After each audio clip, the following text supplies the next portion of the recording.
I'm not taking the mic off because I'm going to sing. I don't do that. First, let me welcome everyone to the opening of this exhibition that we have for the next 3 days. On behalf of the 3 partner organizations that put this together, Afro-Middle East Center, Conscience Collective, and our Palestinian partner, the AM Qattan Foundation. So welcome, and we're very happy to have you here. We want to start, if this works, because there's just too many things all over the place, by trying to play the Palestinian national anthem.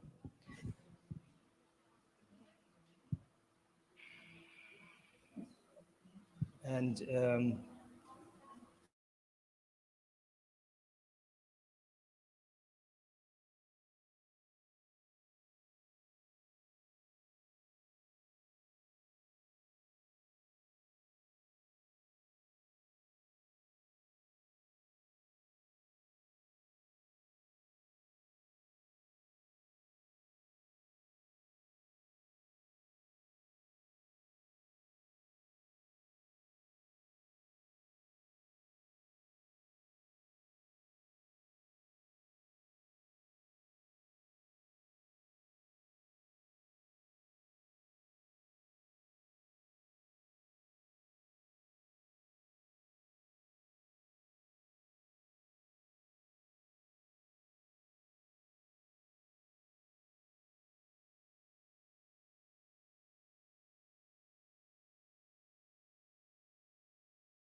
Thank you. I apologize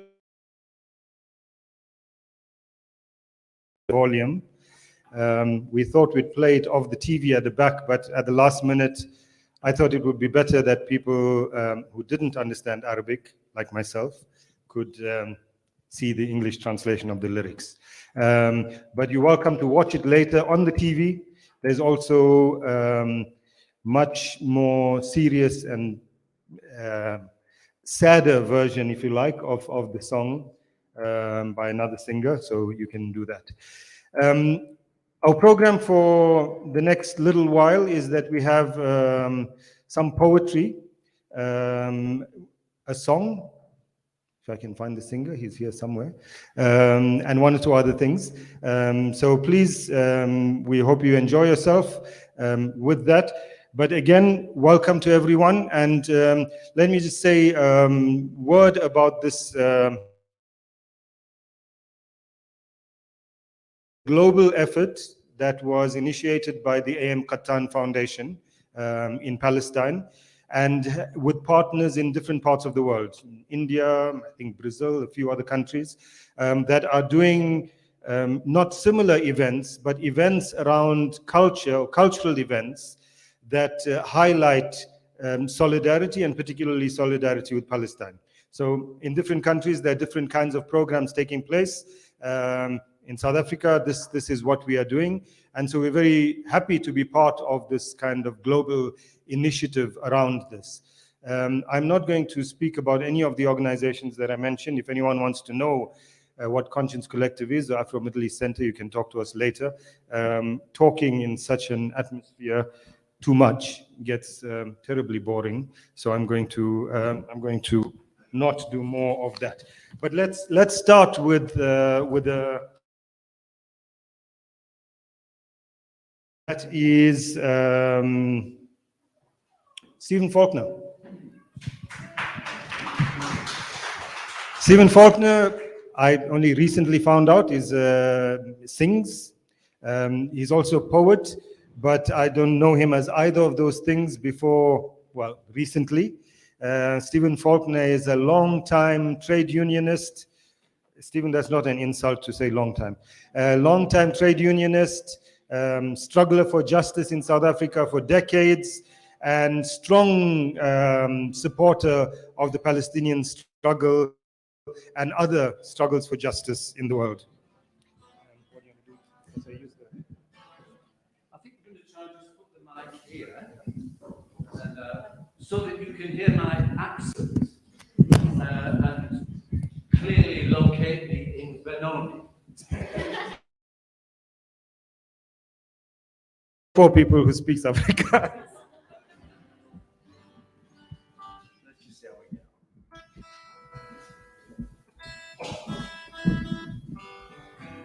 I wrote this song, just a little bit of background. I wrote this song about goodness knows, maybe 10 years ago. And I've played it. I was hoping after I wrote it for an event that I wouldn't have to play it again. Because I thought things might change. But sadly, it's a song that is still, I think it's still relevant. It's not an easy song. Well, I think we've got sound. It's not an easy song because it's about a controversial subject. And it's in response to the number of times I heard people say, strapping deadly explosives to their bodies and then causing mayhem, causing difficulties. What's motivating those young people?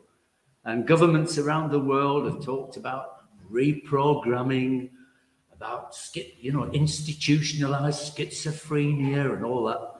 And actually, it's much seems to me, it's much simpler than that. Is that people do desperate things in desperate times. And unless you can relieve people of that desperation, I'm afraid some things are going to carry on.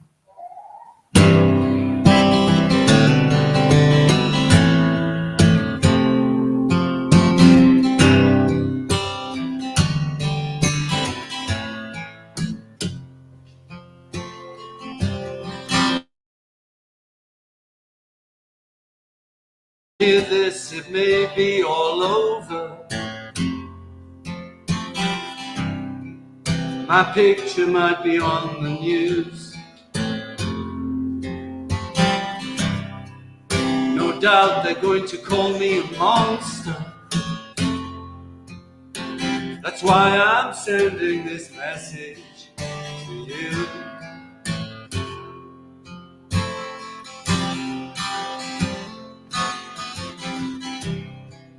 You know they call me the quiet one. Bury my head in books, so football was my game. You always said my head was too full of words, and that my late free-thinking father was to blame. You know that I've been troubled. Who amongst us has not? I don't believe their lies anymore. If we do not do something, it will never ever stop.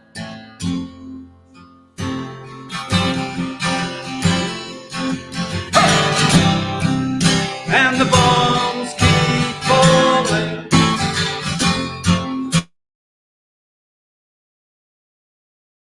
Keep rolling. And the talks keep stalling. And the rules of the world keep on ignoring.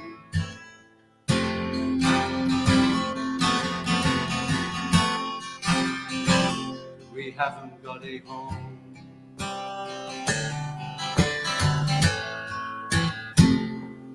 Haven't got a home.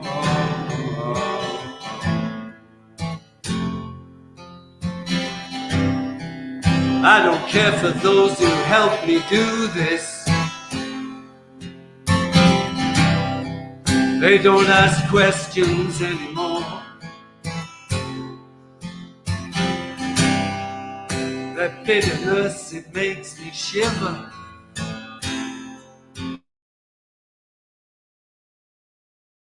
Of this war.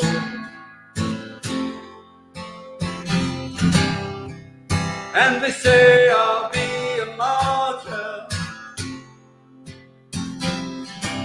sitting on the right hand of him, 1,000 blessings to his name. All I said was inshallah, inshallah, inshallah. But I'm sure they just don't understand.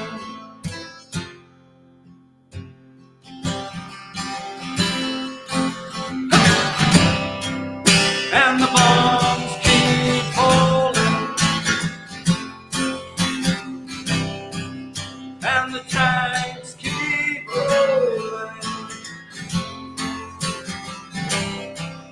and the talks keep of the world keep on ignoring.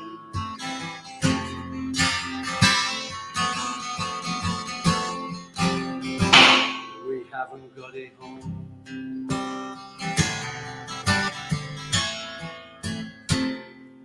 Haven't got a home.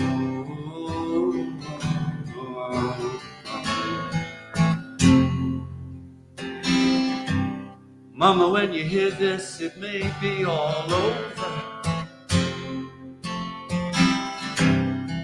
I may be hanging someplace in the wind, but bury what you can of me before the morning. For I do not believe that I have sinned.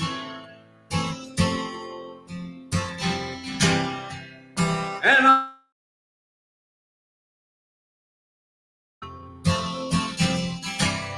I'll get married there and have kids to spare. We'll be together in paradise, mama, without a worry and without a care.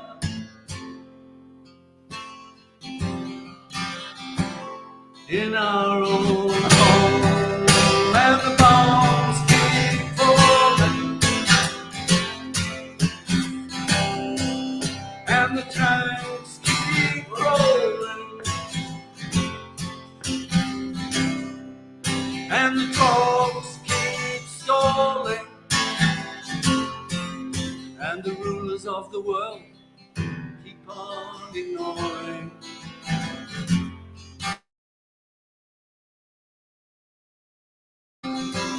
That we haven't got it home.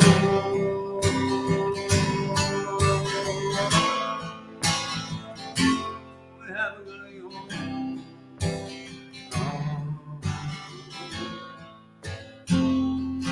Haven't got it home.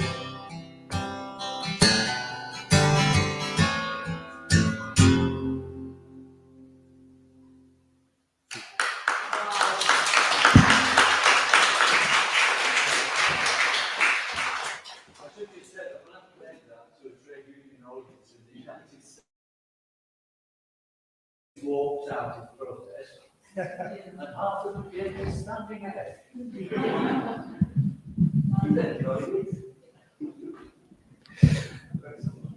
Well, thank you very much, Stephen, for that start. I didn't want to get up from there. I wanted to ask you to sing another one or sing that one again.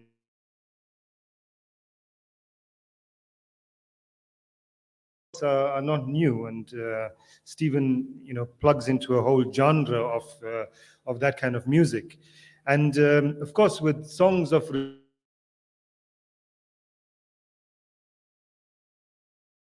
etc. But to take a very simple example, song that maybe many of you might not like, but nevertheless, the song "We Shall Overcome," right?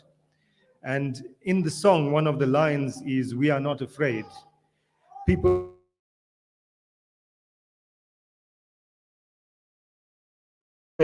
would be singing the song and saying, "We are not afraid," which doesn't necessarily mean that people are not afraid. It means that together, singing the song, they are able to address, deal with, and even overcome that fear. And so the power of resistance music, general, of resistance art, which is what this Echoes of Solidarity program in different parts of the world is all about, art for resistance. Let me say here that there were some people who said they would like to recite some poetry or do something here today. So if you want, please just indicate, and you're welcome. It's kind of an open mic. See some interest on my right-hand side. So please just indicate to me, and you can have the mic. But while you are deciding, let us call our first poet for today, Philippa Jaar de Villiers. Is here? Yes.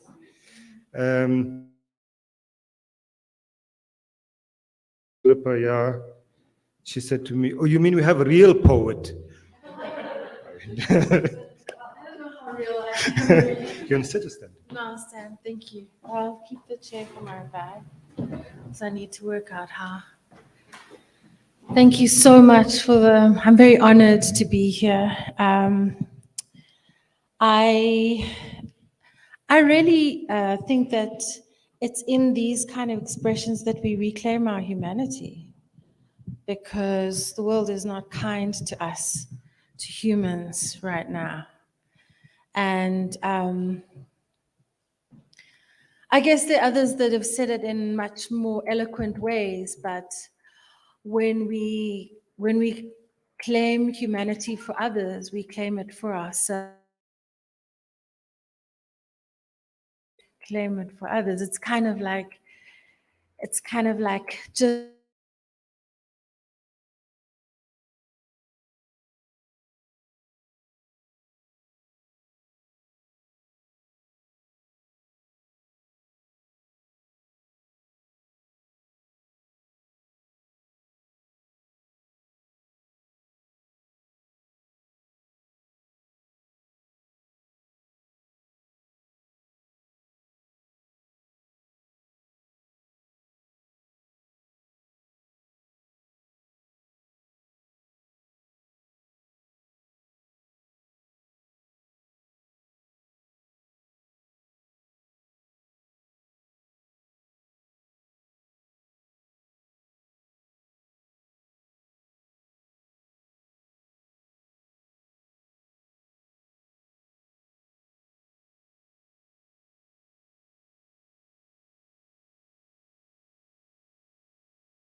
and that are sucking our energy from us.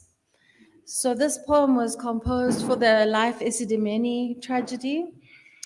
It's called Bread and Blankets.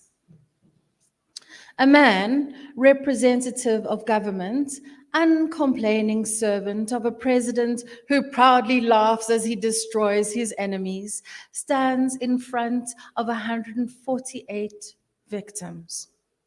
Flustered and ashamed, the man can't explain how he, a stalwart of a struggle for dignity and freedom, is unable to sleep. He is asking one blanket invitation to every home and the warm bread of an African forgiveness and a blood-curdling scream, blood red, raw pain, tears the tense decorum, the woman manhandled out the room, and the scream remains asking, what makes you tame, useful, beast of burden, burdening us with your unconcern, remembering our president laughs as he destroys his enemies. If bread had ears, it would leap out of your mouth and steal your words. Tell the cameras that even when they are not there and there are no witnesses, an adult human is choosing, and what you chose was what you chose. And our president laughs as he destroys his enemies. You were simply following orders.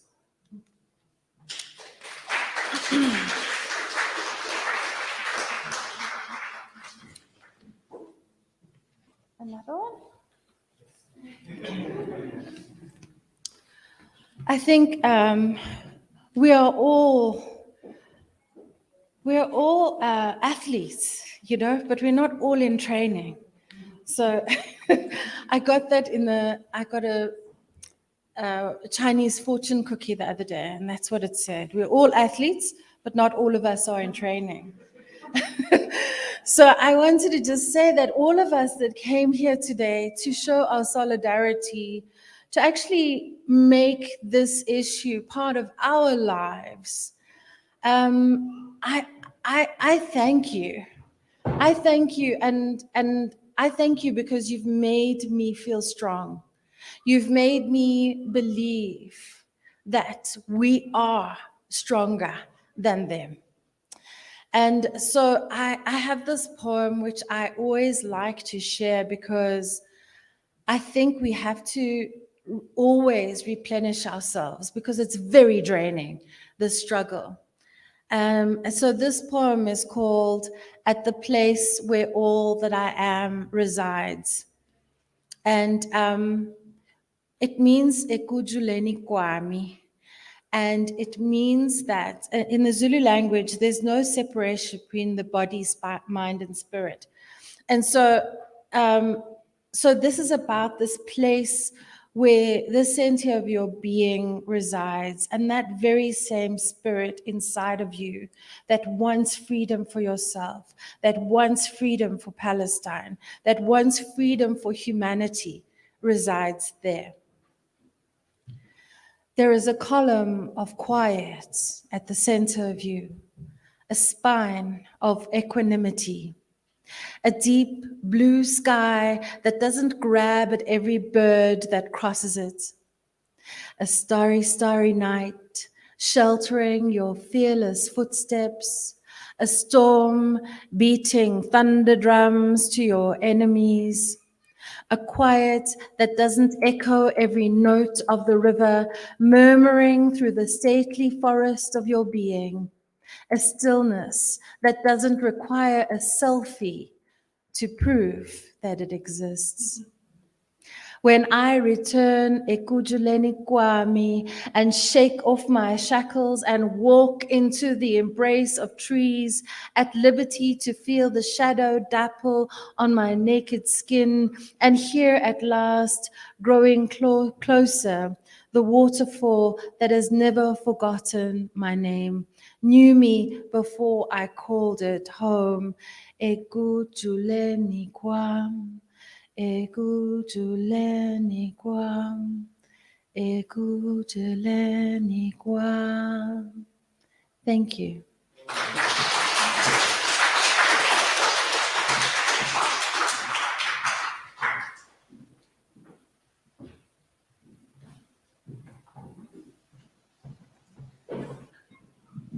Is there anyone who wants to recite any poetry or say something? Yeah. Do I have a hand there? First bid? No? No? No. Next, we have two people who are not going to be reciting their own poem. I'll introduce them after. Let them come up now. Roshan? Where's Roshan? Wait.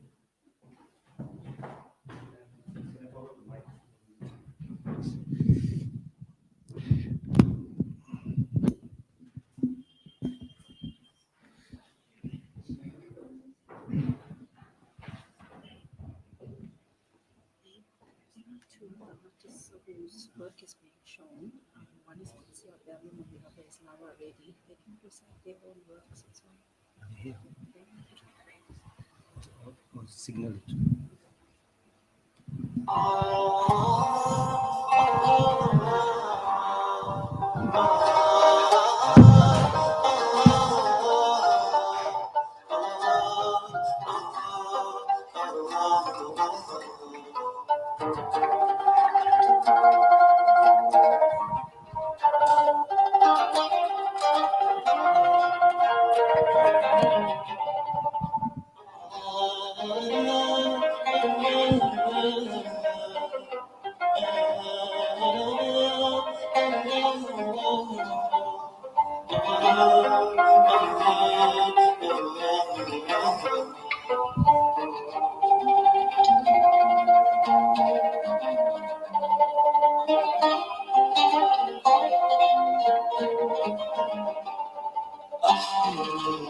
إلى خبز أمي وقهوتي أمي ولمسة أمي أحن إلى خبز أمي وقهوتي أمي ولمسة أمي وتكبر في الطفولة يوما على صدري يوم وتكبر في الطفولة يوما على صدري يومي وأعشق عمري لأني إذا مت أخجل من دمعي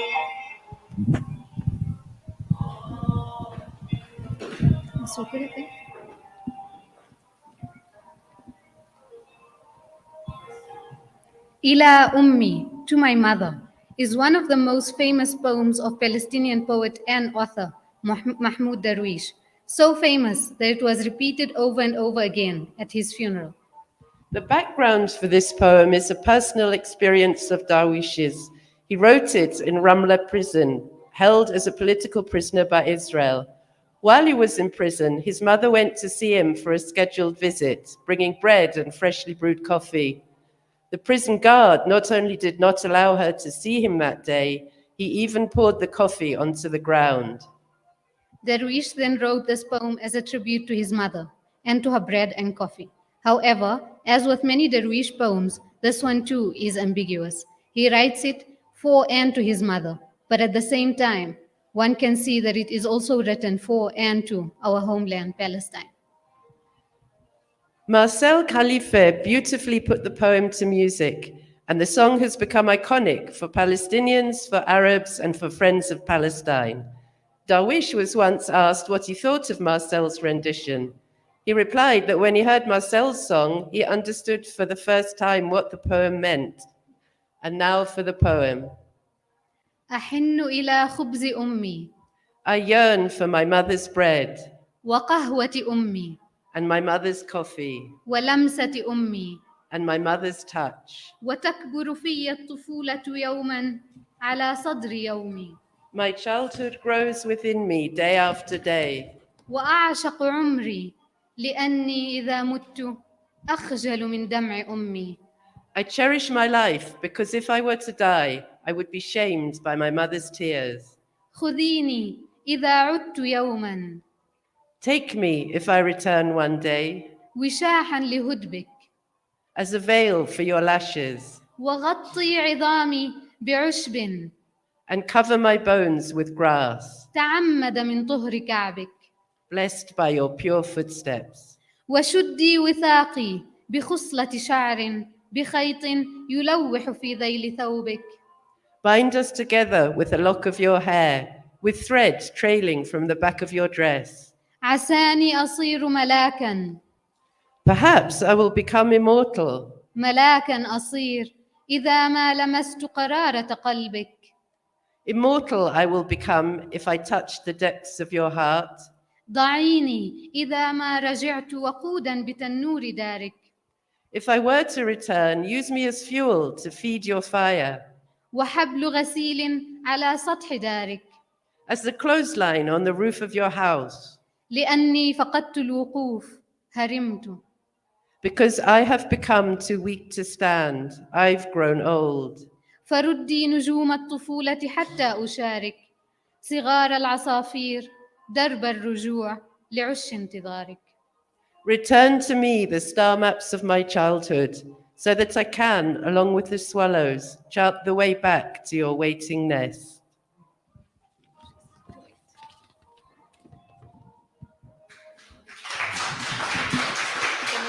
Can you go first? Yes. Thank you, Aya and Roshan. Aya, by the way, insisted that she should read some of the introduction at the beginning so that she said people know that she can speak English. Aya is Palestinian, been living in South Africa for many years. And Roshan is the coordinator of the SABDS coalition, also living in South Africa for many years. Roshan Dadu is also the daughter of the famous Yusuf Dadu. So thank you to both of you for that Darwish poem. Ummi, and the picture there you'll see of Mahmoud Darwish. By the way, as far as I know, Darwish actually did die before his mother, as he mentions in the poem that he shouldn't die before his mother. Is there anyone else that wants to recite? Yes. Your name? Kutsia, you one of the people who contributed the poem.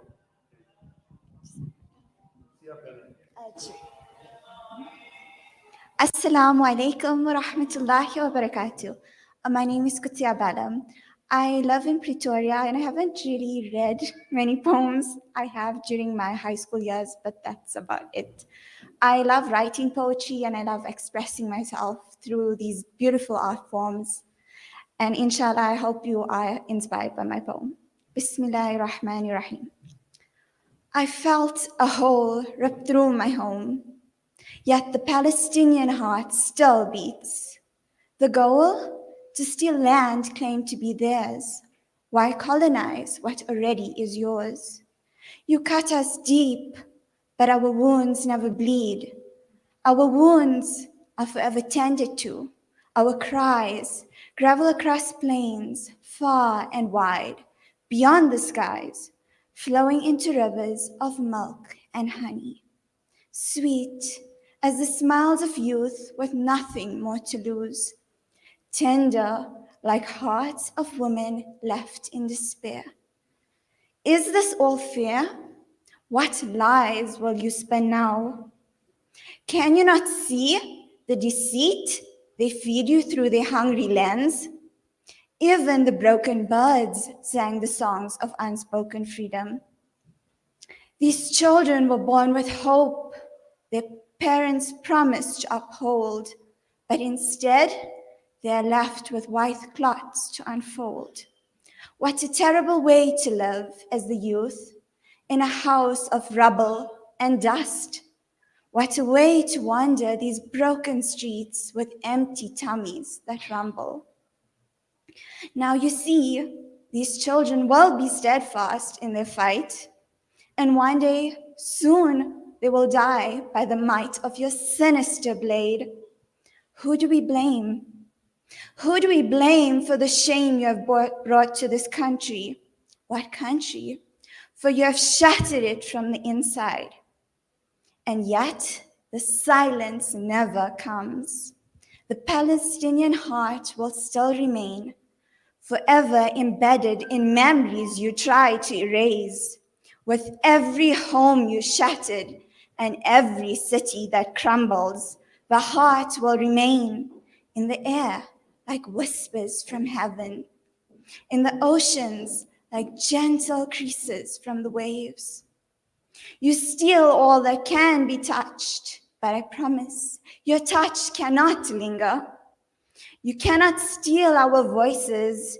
You cannot seal the hope within us. You cannot steal the rights that are promised to us. You cannot seal the lies that begin to amount. My brothers and sisters will win this fight, perhaps not by the same might, but He Almighty is there. You cannot conceal from Him. He is all-knowing, all-giving, and all-taking. He is the ultimate power, and when He declares, there will be no place on earth and no power beyond to defeat His plan. Oh mother, oh sister, brother, father, oh my family, do not fear, for His help is near. Do not surrender, for your strength they cannot contend. Jazakallah.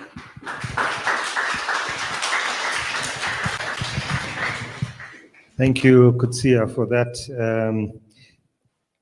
I just have a little quote here. I want to, Belinda Lanks, the editor of a magazine called Magenta Magazine, said about resistance art, that resistance art itself doesn't create change, but it aims to embolden and galvanize enough people across socioeconomic backgrounds to mobilize for a cause. In order to do so successfully, a call to arms should be immediate, brazen, and most importantly, have soul. And that's the point of resistance art, that it provides that soul. I'm going to call Lara Reddy. Is she here? Lara? Yes. But just before that, 1 minute, Lara. Stephen Faulkner, who has locked up his guitar. So I guess that means he's not going to play anymore. But I'm going to ask him to come and read us a poem.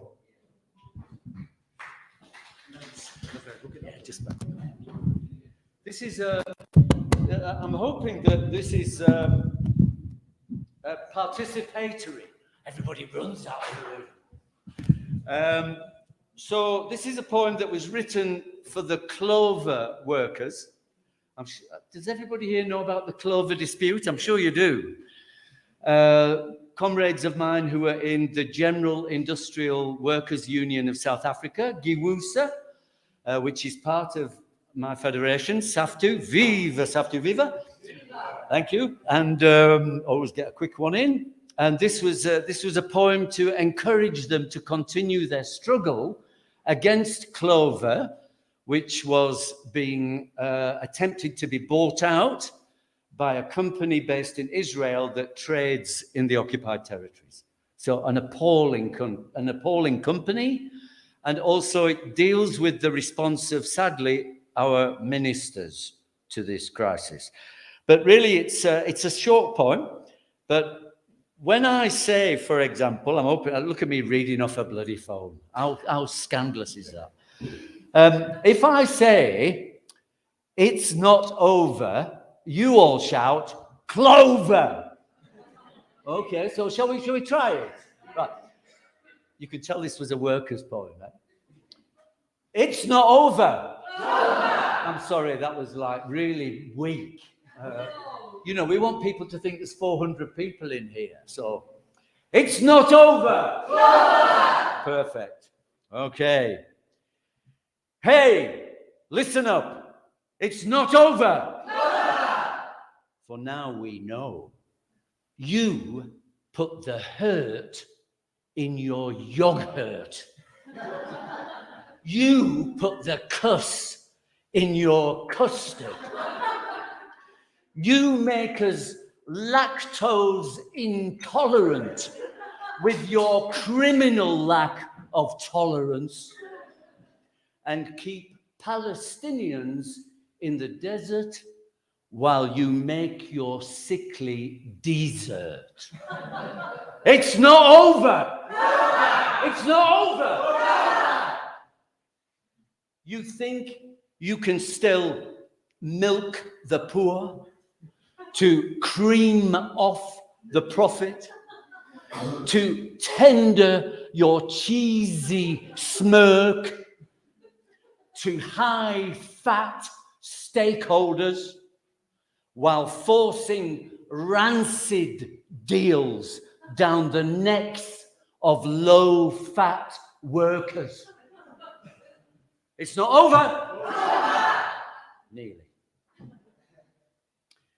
Even when the minister turns and turns his back on those he once marched besides, even when you threaten to relocate to skim the surplus of others, our sisters and brothers in other greener pastures, even when the apartheid state you serve butters you up and greases your sweaty palms, not to spill milk, but blood. It's not over. It's not over. It's not over, Clover. We're going to take you over, Clover. We are no longer waiting for the cows to come home. The workers will deliver what our people need from Klerksdorp to Gaza and curdle once and for all your miserable corporate greed. So Clover, move over, for we are now whipping up our class for the People's Dairy. It's not over.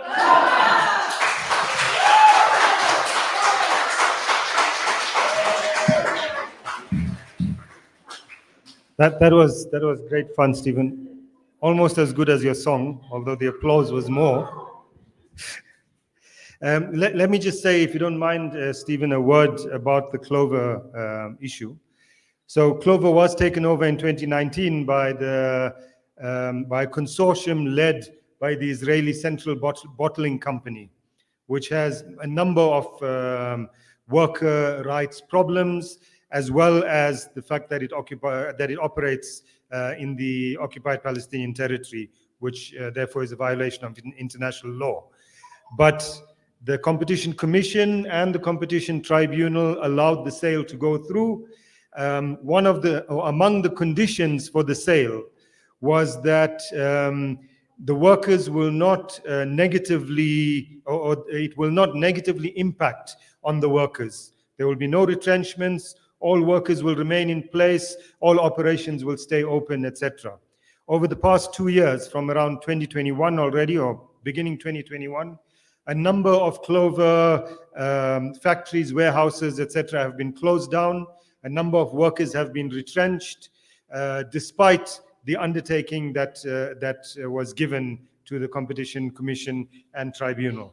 So Clover, which, as we all know, is an iconic South African brand. I mean, I grew up with Clover milk being delivered to my house in little glass bottles. Is now owned by a company that is majority share owned by an Israeli company. That's the reality. But a very interesting thing about this, I must point out, is that what we saw unfolding over the past 3 or 4 years, as the campaign against the takeover of Clover began, continued, and as the campaign against the retrenchments, etc., continued, was a very strong kind of sense of solidarity. And, you know, I'm sure many of you know the the statement by Samora Machel about international solidarity. That solidarity is not, it's not charity. Solidarity is not about some people doing for others. Solidarity is about equals supporting each other. And during the Clover strike, one of the striking things about it was the amount of solidarity that South African workers received from Palestinians. Palestinian farm workers, Palestinian dairy workers who issued statements, who came on online platforms in order to address the South African workers at mass rallies, etc. And what we saw was a kind of working class solidarity across between South Africa and Palestine. Usually we tend to think that those who are in need of, in this case, that the Palestinians are in need of our solidarity. But solidarity is not a one-way street. Solidarity has a number of different directions. And unless we are people living in Europe and think that our solidarity means that we do things for poorer people, for people in the so-called third world, give them money and political support, etc. Those of us who live in the global south don't understand solidarity like that. Solidarity means we partner with each other to help each other. And the Clover strike showed that quite starkly between South African workers and Palestinian workers. So thank you, Stephen, for reminding us of that. Laura.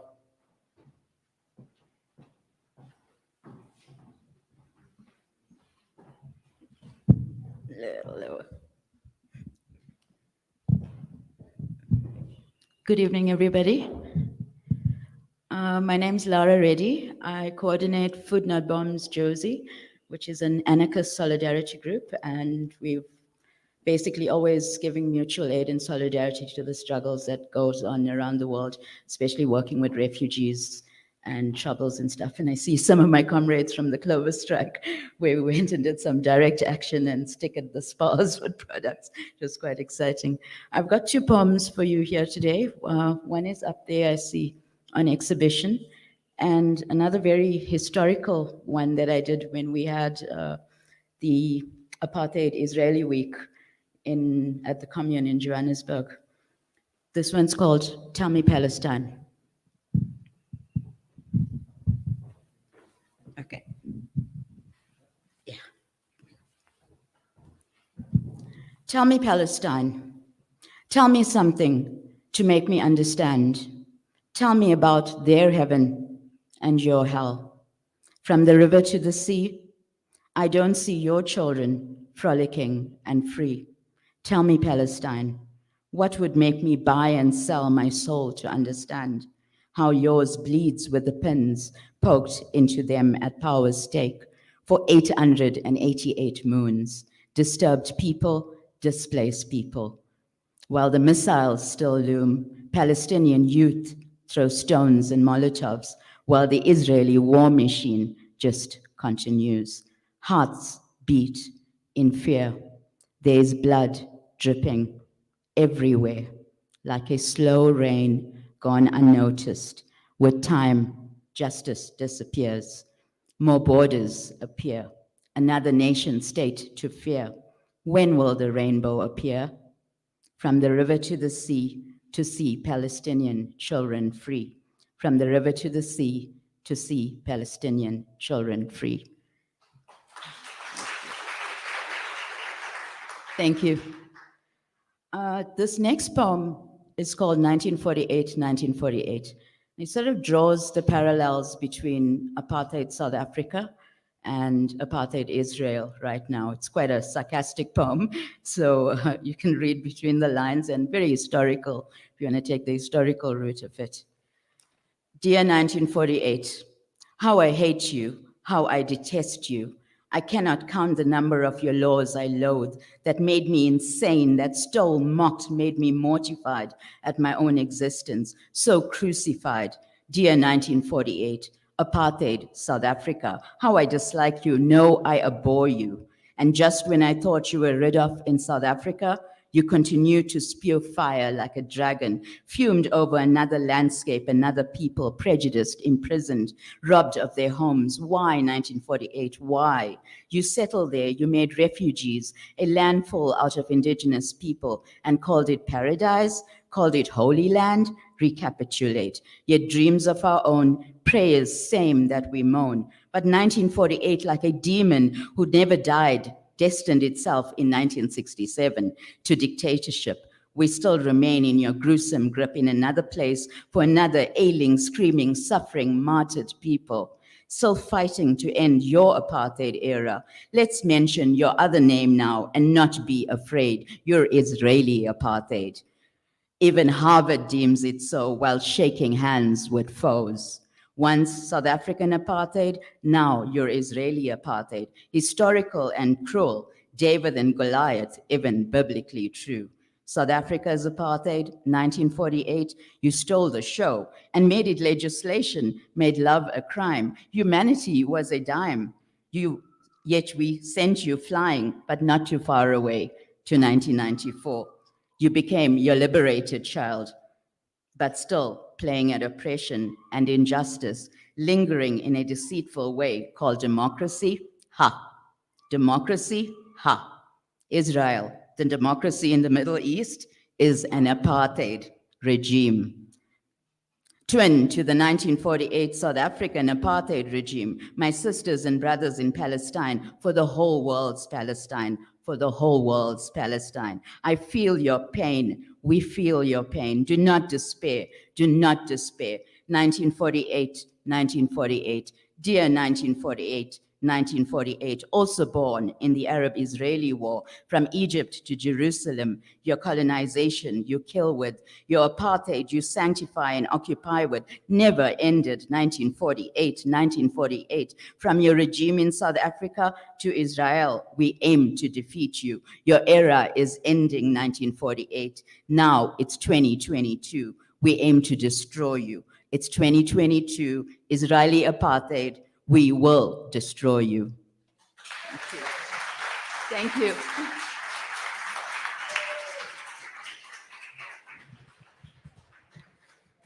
I must say I'm very happy that all of the items today are very powerful and very strong with the spirit of resistance, talking about destroying states and unafraid of being accused of being anti-Semitic and all of those kinds of things.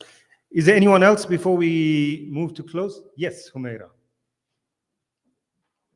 Can you do a poem? Hi, comrades. My name is Humaira Mayat, and I'm from the Vets Palestine Solidarity Committee, and unfortunately, I'm not a real poet. The poem I'll be reciting today is one I wrote to pay homage to the symbols of Palestine, which are often forgotten. All it took was one catastrophe, one Nakba, one heinous act of ethnic cleansing, one genocide of grossly epic proportions to create one settler colonial apartheid state. One Palestinian, 100 Palestinians, 100,000 Palestinians are killed by the most moral army in the world in one day, 1 week, 1 month. One man makes the decision to annex 1 hectare of Palestinian land, leaving 100 Palestinians without a home for the sake of one settlement, and then 2. 2 olive trees are torn from the ground, pulled from their roots, until 24 olive trees are stolen from Palestinian land and transported to 2 Israeli settlements in a brazen act of greenwashing. 2 intifadas, 2 uprisings against the brutal apartheid regime. 2 men lie dead in a pool of their own blood. 2 women are taken by the police and never seen again. And then 3. 3 Israelis killed, but 33 Palestinians dead, because Israelis are killed and Palestinians just die. 3 children are shot by Israeli forces. 3 innocent lives lost, fallen by the wayside, never to be mentioned or thought of again. 3 holy sites stand side by side. 3 holy sites used to turn crimes against humanity into a religious conflict. And then 4. 4 Palestinian prickly pears take root in the desert until they are pulled out by soldiers. 4 children play football on a beach in Gaza until one explosion changes everything forever. For every 4 gazelles that run wild, 4 gazelles are killed. 4 colors in the Palestinian flag and shout 4 martyrs as 4,000 Palestinians throng around their dead bodies, chanting for their salvation. And then 5. For every 5 poems which come to life in the heart of a Palestinian, 500 are extinguished as if they mean nothing. 5 women make a pact to take 5 house keys with them when they are forcibly expelled from their homeland. They are not allowed to return, nor their children, nor their grandchildren, nor their great-grandchildren. 5 truckloads of medical aid set for Gaza are searched and seized by invading forces, and then 6. 6 prisoners claw their way out of an inhumane detention center with only a teaspoon. 6 bullets fly toward a journalist donning a vest clearly marked press, and 6 more toward a nurse wearing a white coat with a stethoscope around her neck. 6 war crimes are committed in the span of 6 hours and then quickly, quietly forgotten about. 6 Palestinian children are arrested and detained without trial, and then 7. 7 decades of Israeli occupation, 7 decades of apartheid and colonialism. A group of settlers vandalize the houses of 7 Palestinian families and chant death to Arabs while doing it. 7 young men scale the illegal apartheid wall, knowing they could get shot while doing it, but do it anyway. 7 politicians sit in a room and doom the fate of close to 7 million Palestinians, and then 8. 8 media outlets ignore the news of 8 Palestinians killed by Israeli forces during raids on their homes. 8 Palestinian cancer patients die because they were denied treatment by apartheid Israel. 8 political prisoners go on a hunger strike in protest of the heinous crimes committed by Zionist forces in their homeland. 8 women shed tears over their 8 maimed children, and then 9. 9 freshly bloomed poppies are trampled under the heavy boots of soldiers. 9/10 of the water in Gaza is undrinkable.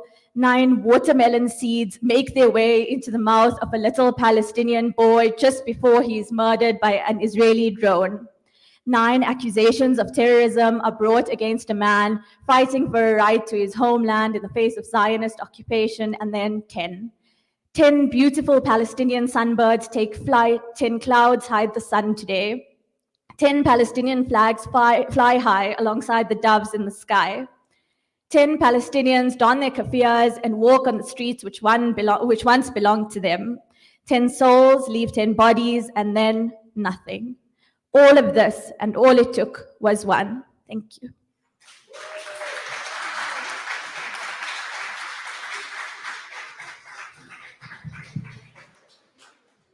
Thank you, Humaira. That was brilliant. Anyone else? No? Good. Thank you all of those who sang and recited poetry, etc. All of this, of course, firstly, let me just say that all of these efforts around this Echoes of Solidarity project will go on the Qatan website, and so they'll be collected together, which will be a great thing, I think, to highlight this kind of cultural and artistic resistance. But let's remember that, as that quote I recited, what I quoted earlier on, is that protest art, or the art, resistance art, is a part of the bigger struggle. We need to keep an eye on that struggle. Right now, the situation for Palestinians is terrible. I don't want to say it's worse than it's ever been. It's like a cliche now, but absolutely horrific. Israel now has a new government that is in a state that was founded on racism, that was founded on colonialism. It now has the most racist and most colonialist government it ever has. Its new Minister of Security, I think it's called, the new Minister of Security is one whose greatest hero is Baruch Goldstein, who massacred 29 Palestinians at prayer in the Ibrahimi Mosque in Hebron in 1994. He has been in Israeli courts charged with terrorism, with theft, and all kinds of things. He's now the Minister of Security. But on the other side, so that we don't lose a sense of balance, on the other side, we have in the West Bank, for example, the Lion's Den in Nablus, the Jenin brigades in Jenin, the resistance in Gaza, the resistance in the 48 areas continuing, strengthening, and growing. And as long as we keep our eye on that struggle, the struggle will be won. Because together, and this coming back to Michelle's point about solidarity, is that struggles are not won alone. That struggles are won when we are together. When oppressed people together struggle against their common oppression, then we will see our struggles being won. When we say that South Africans will not be free until Palestinians are free, it doesn't mean that we have to wait for Palestinians to free themselves for us to realize our freedom. It means that Palestinians, and thus we, will not be free until we support their struggles and the struggles of all other oppressed people. And so we hope that this echoes of solidarity, I almost said echoes of resistance, somehow that sounds better. This echoes of resistance event, I think should reinvigorate us, give our solidarity and our resistance soul. With that, I want to ask Zeenat to make some closing remarks and thank whoever needs to be thanked. Zeenat.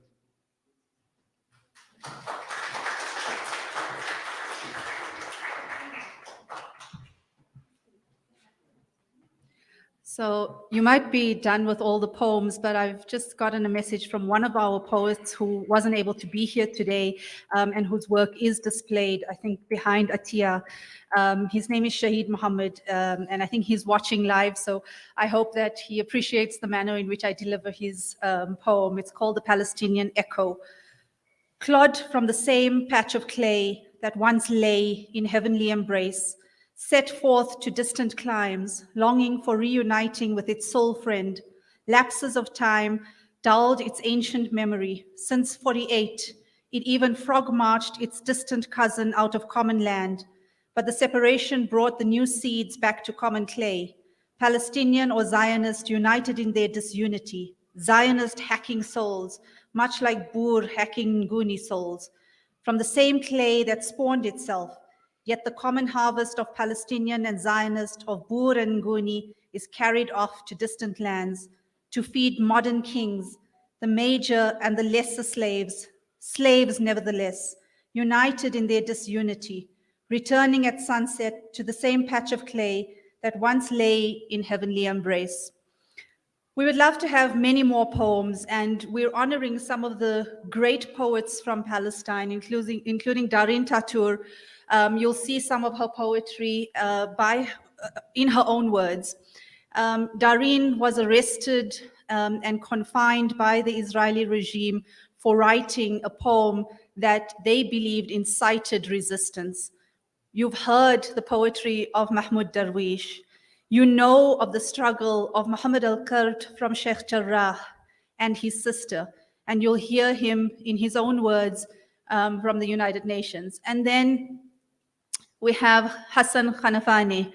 We are going to be having an event on Tuesday evening, and we hope that you'll join us then as well. And it will be in remembrance of Khanafani and of his liberation spirit that still lives with us today. But you'll also see remnants of that in all of the poems, in all of the artwork that we've brought to you today. And we're really honored that all of you could be here. So our first thanks goes to the audience and the people who made time to come out here.